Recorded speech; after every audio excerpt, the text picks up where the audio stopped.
bây giờ này thì bé một sai lại sang này nên để bác bừng không xong này giờ lại thì cho xong nó lại thì giờ xong đại nữa này giờ nó lại một sai mình giờ sai dễ xía ý nè xong ở sang cậu chua này giờ lại một sai mình nhớ trò trong tổng đa này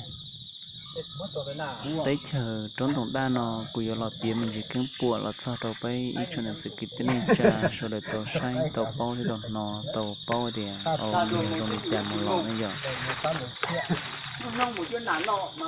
tới chờ trốn tổng đa chỉ cần vào bùa xong và ít chân chua bùa xả chỗ chua và đời lời tàu kia là nho này là nho là giọt rồi xong y chanh cho bùa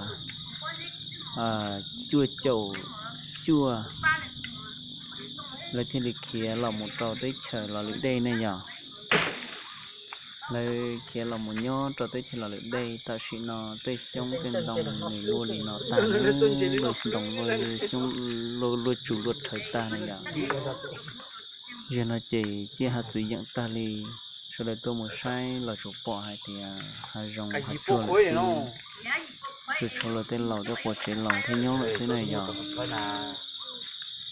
thế thì nó nhớ xia thia các kỹ đề hành gì để mong gặp bố đợt trong cửa hàng thế này đây cần có lý nè để cho nên thì chỉ nhớ lại ta chỉ nó vợ mang tiện chia lại lấy kiếm một nhớ khỏi rễ đây theo khó tiền ra là sư thế tôi trong hộp này nó lấy cái chả 20 là một chả 20 triệu mà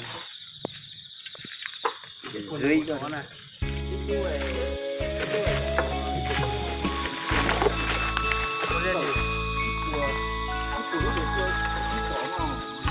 một chả là một chả 20 triệu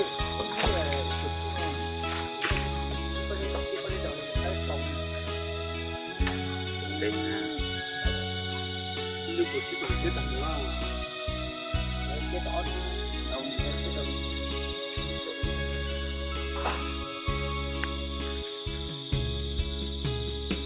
thì còn giờ nó lo nè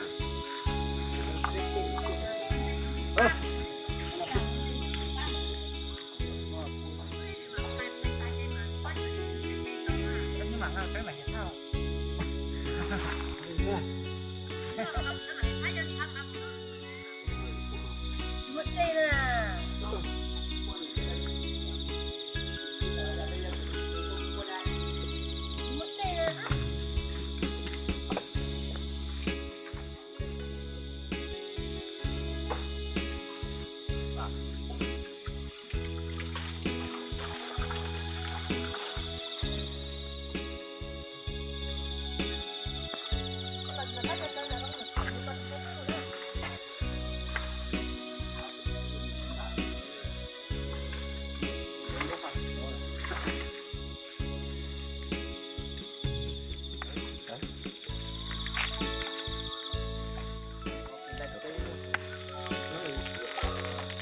đây là có nhiệt cánh đó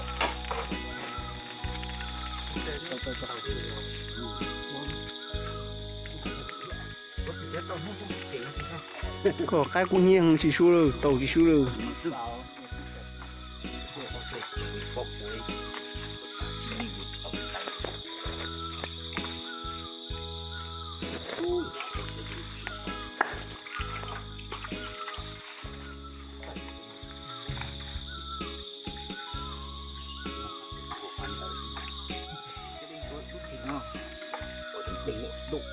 Wow. Này cho cú này kiểu đây nó này giờ chân tàu bây giờ lời xem mình nè mấy chia chỉ lấy xỉa họ mấy chia chỉ biết sau đi nó này sau đi nó đó là chỉ trở lại là tên lối giữa hai hòa này cho nhớ hồi dán sợ này thì giải tàu và giờ có xỉa xíu là chỉ giờ hỏi tía nhận gọi liệu hoàn tên tới thâu từ lò phong sư hỏi tía với một sáng mang lâu nó chỉ giữa trụ mất sầu và thao xanh thì cho nên bọn tại này giờ giờ chơi lui thao xanh tới đâu liền lại này giờ chỉ cho một lời tên lò thế liền cho hỏi tía một sáng mang này giờ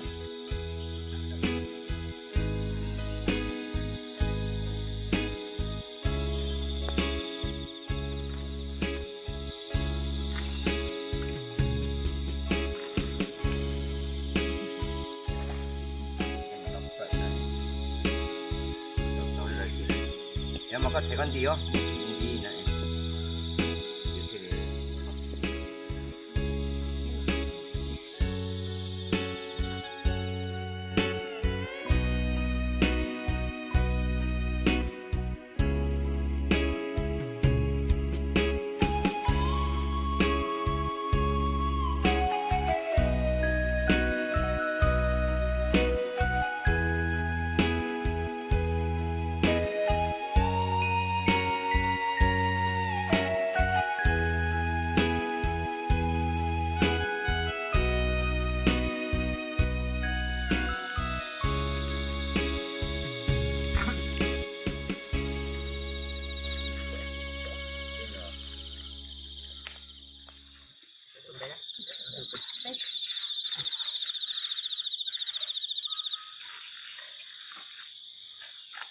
rồi cái môn tao thế nó phải có sức cái thế này tổng này nó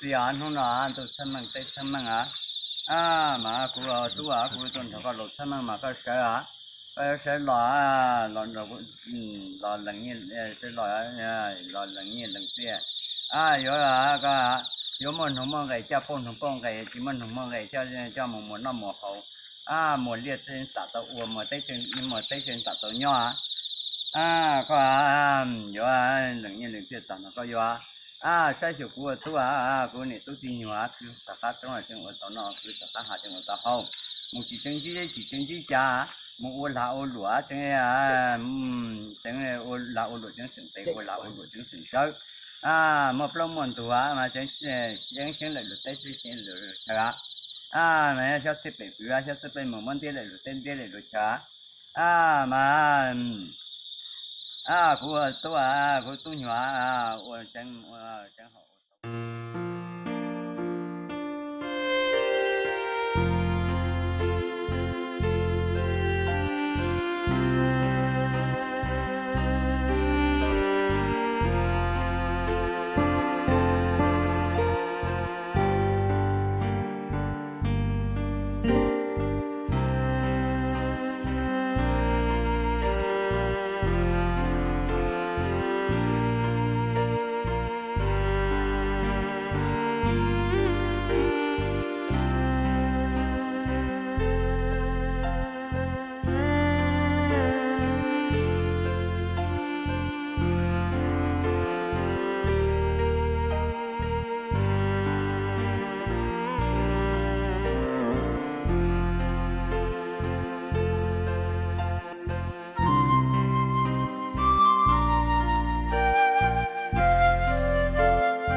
ổn định xuống chợt chọn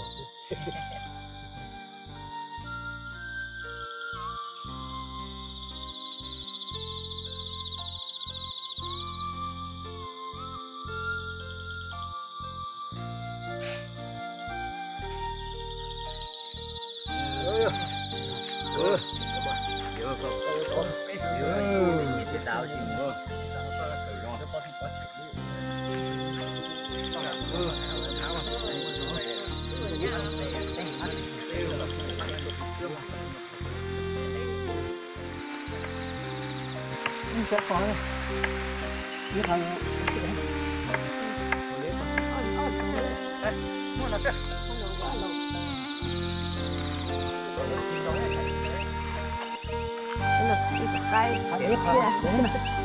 nhớ con nó kia con nó kia con nó đó lâu họ lâu không cái cái này có thể lâu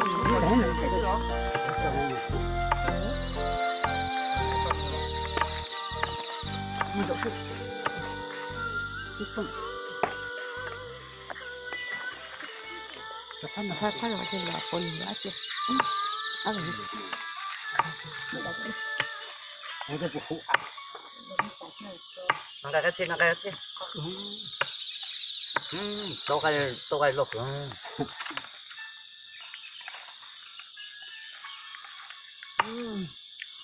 Cá. Nó buồn rồi.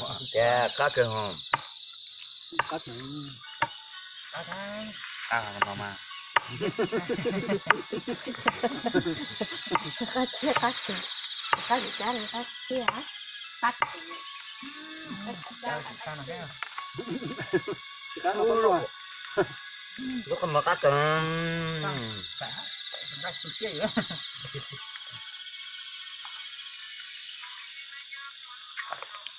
Lúc xong rồi nè. Xong rồi. Có được là sẽ trời gì nhá. để chân cái na tại nó Ba ba cái đấy chỉ có bên nó. đi khai nó đặt luôn vào trường này nó đặt luôn là khai kia đó đặt luôn này Được ăn luôn. khai đấy đi hay là để học của nó phân đặt khai đó học cô nó chỉ có số mấy chân à nó bây giờ mình cái số mấy chân ô nó mới để cho nó đi sang khai khai chia nó chân nó làm như nó Rồi một cái mà tới coi hết. Cho anh nhớ bị coi tao mấy. Dạ. Cho đấy tụi. ô chơi đi Cho anh đây. cho nó nhớ tụi nó thấy mà biết tụi nó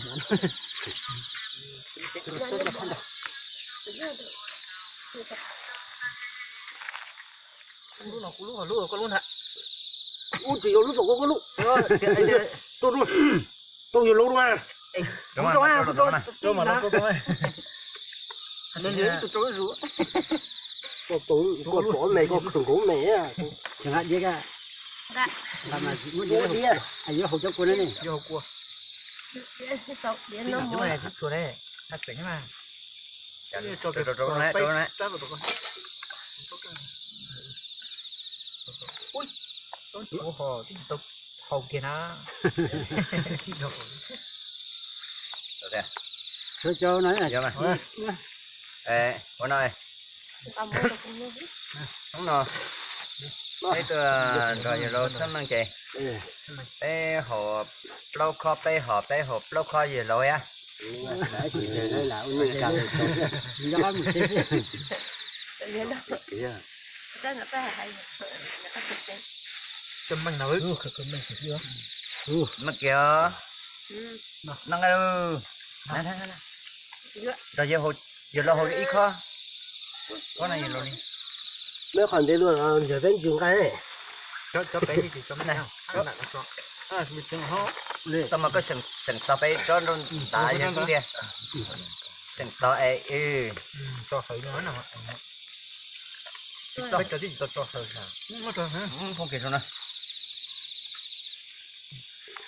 Đây rồi có lẽ ta ta đó đồng ta hộp dạ tao đã kinh đã bồi nó to mốt rồi lấy mà cũng xui ấy cơ mà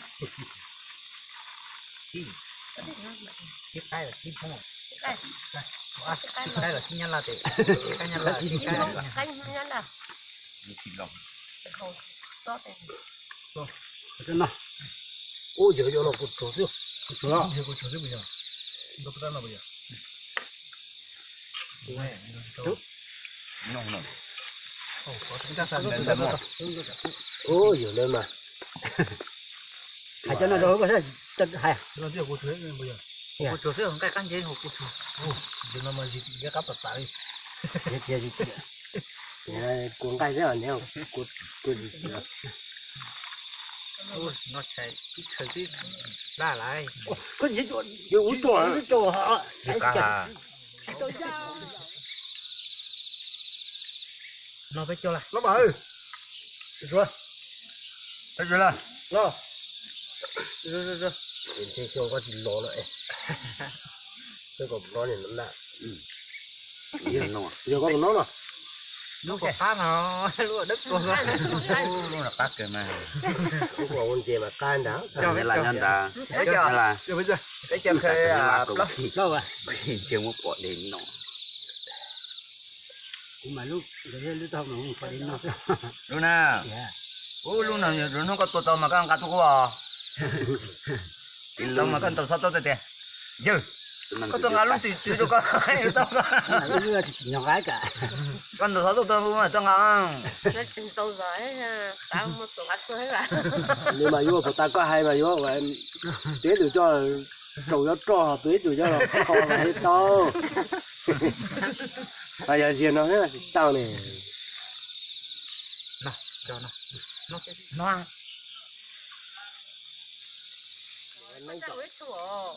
có đắt rồi bây giờ nó con bể ăn trôi á có lúc cái sọ này tốt cho cái dặn của ba cho dặn của ba tôi có phụ kia chỉ có cái dặn của lúc nào nữa mà tôi phụ kia có phụ lúc nào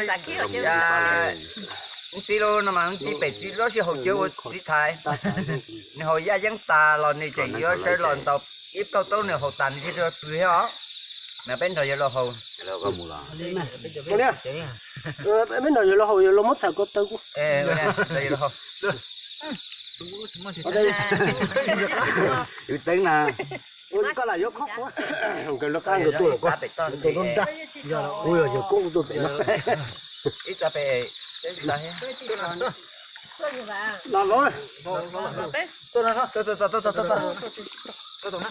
tôi nó hay đi trong chưa giờ chấm á giờ chấm nó giờ thật đẹp gì tôi hiểu rồi nó phải nó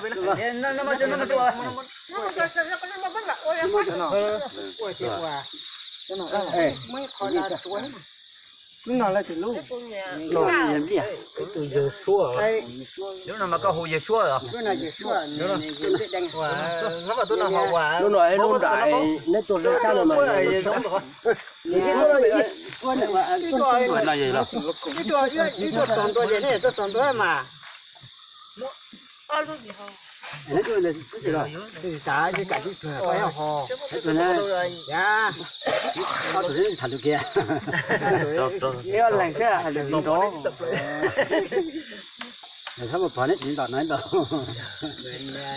giờ chúng phải thì rồi có dễ bữa nhiều phải hiểu tiếng nói gì mai thì có con đấy có cái gì có mấy nó nói cái gì có cho nó ôi không nào ở trên chỉ này đây tôi còn đấy tôi nói bố tôi còn đấy tôi nói rồi cá rồi chè dạ nó tôi con rồi bé cho gì thôi lâu khởi rồi giờ lâu họ giờ lâu liêm mà phần họ bé cho lâu khởi rồi bé mà phần bé cho gì thôi cho cái này gì xin cho cái chơi này chết luôn nè tụi nó cái này đâu có mà chỗ mày khởi là bé bảo ok ôi đi ủa bé máy cho chị đấy giờ có lúc này mà bây giờ to là chơi đâu bạn cú tôm mà tao nó chỉ tao mà gắm nó nói hả to to này mày xin rồi mày khởi trở gì khởi bé đến nói chưa điều lấy chứ mày mèo nói mèo luôn nó vô kia nó tay gì nè số tí nè số tí nè sẽ đến nó những cái chén đá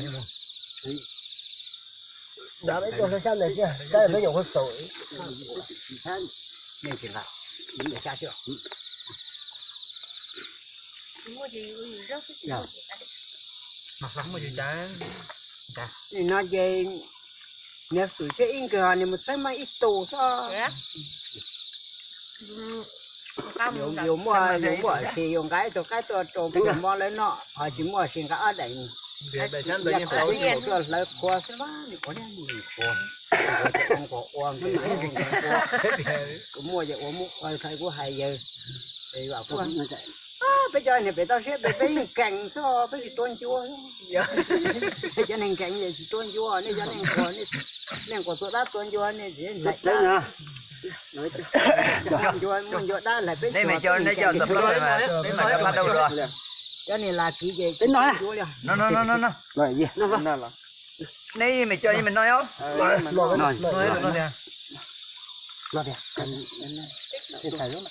cái no nó bây giờ bây giờ nó biết sẽ đến nó rồi nó đó là bây giờ rồi để cho giờ đây nhá thì trong hạt tàu thứ gì đấy rồi là bên lại xin nó này cái hồ xì xèo chế tao ba bây giờ tao thấy rồi cái gì bây giờ mấy tụi xe tụi cho nó cái liền đấy giờ con em chỉ đang sống我这个我这是在，哇你就到这了你嘛不可能giờ bên tàu thấy tôi giờ mà lúc bây giờ tên nhân trong đây rồi có kìa để lấy cái bé chửi sao trong lông anh tay tạt rồi này mà lấy cái đó nó chỉ cho cái món mà nhiều thì nó cái xe cá rồi, tụi ông cái xe nó hay cũng thấy, rồi nhưng mà hiện tại thì tao cái xe nhưng mà nó đi lấy quả bé chửi sao rồi tụi lông này chuẩn ra rồi đó nên tao lấy cái tụi sói nó nhập tiền mà nó lên viên chui rồi lấy tôi chở này một ta này lấy bằng cái gì à là nó có chi phát chi lô chơi chi phát chứ là hai lia mà nên tay chi phát chi lô chơi chi phát chỉ cho mà xem mà coi là nó xa lại tụt tía xa lông cái nó chứ nó lại có cửa nó chứ à coi hai lia tạ đây mà có mọi ít nhọc khó hai tròn tới phía nhưng xuống tới tròn tới có mọi lại tạ có mạo của chó cái chó có một con chó của là gì cái gì cũng loài con này thấy là con gì cũng đó đi nữa nè giờ nó giờ cho bố nó giờ họ uốn đầu rồi cho chị bố nó họ chơi rồi thì có tiếp chạy rồi chạy tay với tay ra tôi đi khứ thế cả số được quá nó mà nó tôi đến bên này giờ có tin nó mà có tin ta gì này bố ta gì cho chơi này bố ta gì thì mà bé họ bé giờ nhỏ chơi bé họ bố chụp thông nó lò bé họ bia rồi giờ nó để cho họ tiền giờ lo khe giờ lo giờ giống đấy có khe bé họ có nhiều khe nó chả bé họ chỉ bé họ chỉ ta là rồi đấy tụi mình chỉ họ chỉ chụp nó lò nữa họ khe họ rồi đây bây giờ thầy tàu chỉ biết cho đó thế này mà bây giờ kêu vậy thằng long mà tôi thấy chi va chi là nó lấy ra chi va chi lâu sinh chi va chi chứ lâu sinh chỉ chứ à chi va chỉ chứ lâu sinh chỉ mà sa long à lại chủ trí long sa lại chủ trí chưa lại bỏ hư bỏ giờ như sinh một sinh sa ba tỏ thế rồi cá tỏ thế sinh bà nhà thế là sinh tư bà sinh tư mùng mùa rồi sinh sa của hạt lòng nhà thành ra nhà đây mà được số thì long được cho được muốn mà cho đại muốn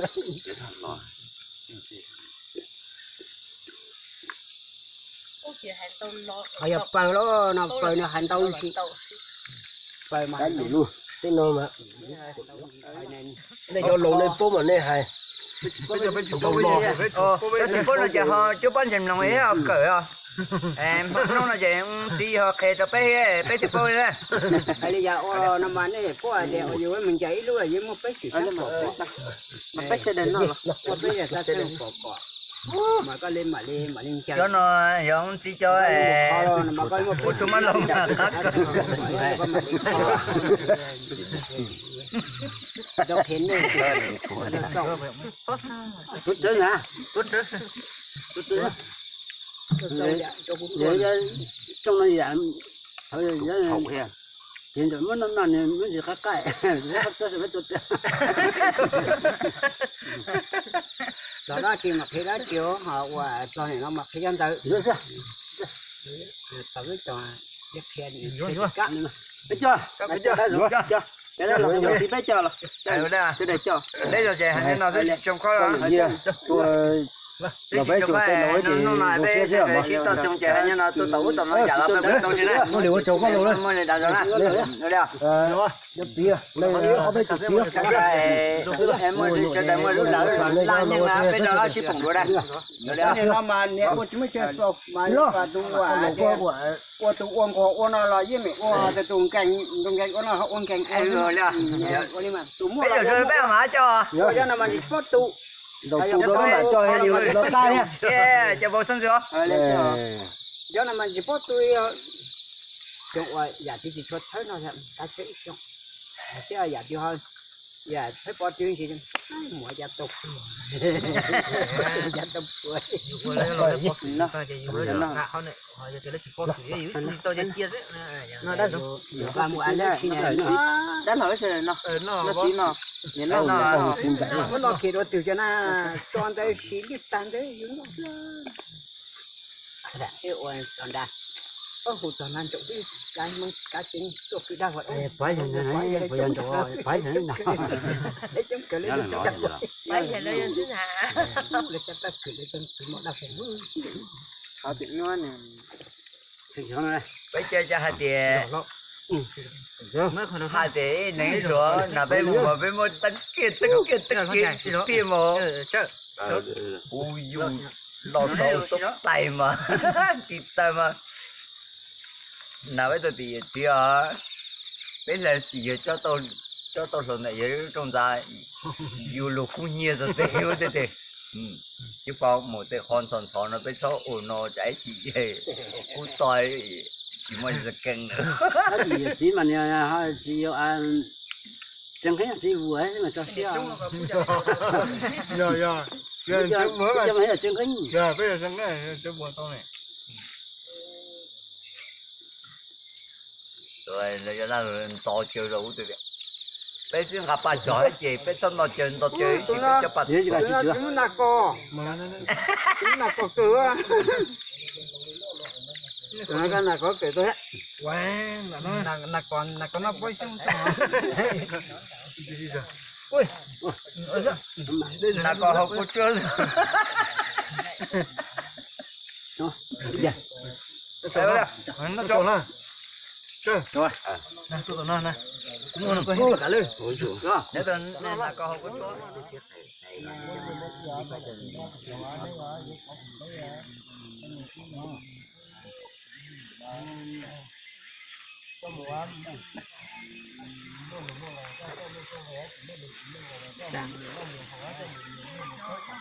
Cứ sao?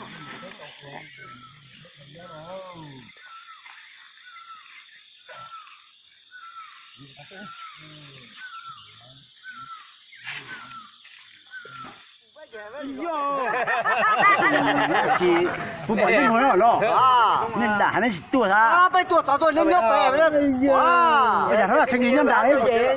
hát tôi là gì nó là đây là cái nụ chỉ tôi có gì cho nó có việc quá Có cái gì sao? Nó còn nói chuyện rồi nó mà. cái nó có việc quá Họ chỉ tao tay một khó thì nó Nói chung là nói chơi nó cái một tông 2 tháng. chỉ cho nó đấy mới không. Đi chạy cho nó đấy.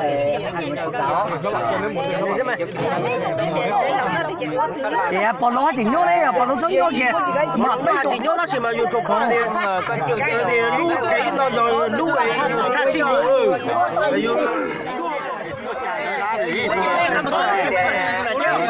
nói chỉ cái là sao cho nó có chỉ cái tụt chỉ đến lấy mình nó chặt bao đi mà có khi là nó được sao đi Mà sao nó sao là trong đó nó mua để nó tổ trong năm là kia sẽ chịu mà chỉ tôi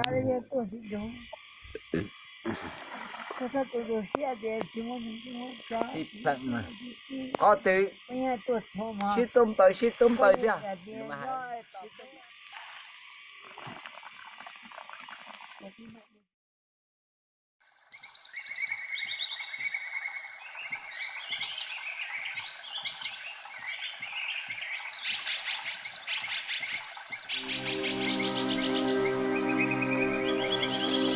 Thank you.